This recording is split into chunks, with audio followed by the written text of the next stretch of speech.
Video number 3 in the series. So excited to record these. These have actually been so fun to discuss. I love talking about politics and media and things like that. So, what I really want to do with this video is kind of offer an alternative to what I mentioned in the last. I'm going to take this tie off. I don't want to wear a tie. I'm going to talk about what sort of alternatives we have to Nick Fuentes and Candace Owens in politics, and not in terms of media figures that you can follow, because your life is not about media figures. Your life is about the life that you live and the things that you believe and the things that you do. But just what you should be looking out for as you navigate this increasingly unreliable media environment. So to start, mainstream media sucks ass. It is bad. They are liars. That is true. That's all true. Those are the types of things that a person like Nick Fuentes will say, that a person like Candace Owens will say, oh, the mainstream media is lying to you. Who knows what else they're lying about? They're hiding things, this and that. Those things are correct. The mainstream media are not honest actors. That being said, being non-mainstream does not mean you're honest now. Just because you say, one or two things that are not easy to say, that doesn't make you special. That doesn't make these independent media people special. So when it comes to your media diet, I would say really look out for, first of all, listen to socialists. Listen to socialists. Don't listen to liberals. Liberals are stupid. And liberals, they've got a bad history with politics. And, they made it very far because they have a lot of power. That's it. That's the only reason. I mean, liberals, definitely a better alternative than other ideologies that they were competing with hundreds of years ago. But no, we're not. We don't need to do that. We really don't. We shouldn't. Listen to socialists, listen to social democrats at the very least, and listen to people who have a vision for politics that you subscribe to. It can't, like, if you ask Nick Fuentes what an ideal America looks like, he describes nonsense. He says, well, the women will be at home like they're supposed to be, and they're not going to be voting, and there's not going to be so many damn immigrants on the street, and the blacks, they're going to be, what? I mean, Jesus Christ. We are adults. We are adults. We're grown people, okay? And as adults, you can engage with politics like an adult. You can say, okay, well, look, I have issues with immigration for this, blah, blah, blah reason. And I'm going to tell you that those reasons are stupid. And maybe you'll have your mind changed, maybe you won't. But don't let this sort of like just screaming of nonsense replace the role of an actual vision. Because there are things beyond that. For example, a person like Zoran Mamdani, right? Zoran Mamdani did not run his campaign on just fucking vibes, okay? Zoran Mamdani ran his campaign on the things that he wanted New Yorkers to have. He gave them a vision. He gave them something to look forward to, something to see in the future. I think politics in general needs that. You need to be inclined in a certain direction. And you need to take that inclination, take those perspectives, and then apply them to the things that you consume. So, as a socialist, as somebody who understands how our system, our capitalist system, extracts wealth and value from workers in order to give it to people who are not workers, when I read the news from mainstream sources, I don't go, oh, well, this isn't true because it came from CBS. I'll go, well, it kind of looks like this story really doesn't care about the workers. I'll think about things like the Starbucks strikes. Strikes are one of the most important things you can do. All a strike is you and your coworkers all saying, you know what, we actually make this bitch run, and if y'all want us to make this bitch run, y'all gonna have to give us something else for it than what you're giving us now. That's a wonderful thing to happen.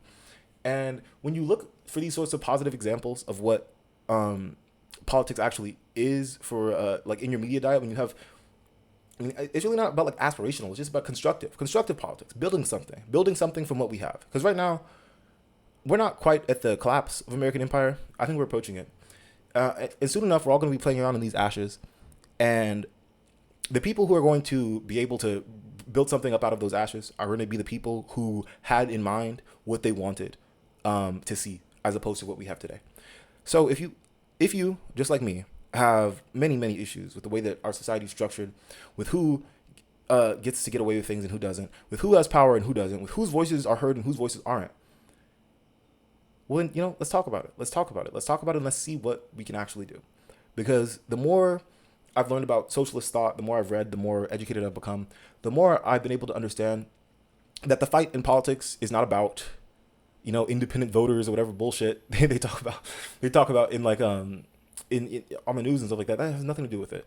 Politics is about who is going to build it first. Who is going to build it first, period. And any means necessary.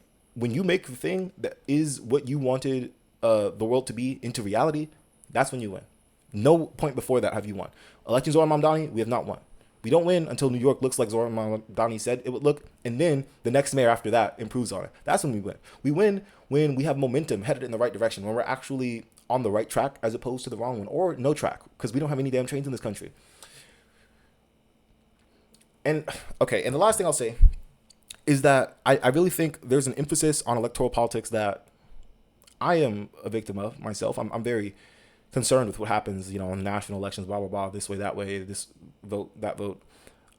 But these things are not. These things are not. They don't exist in a vacuum.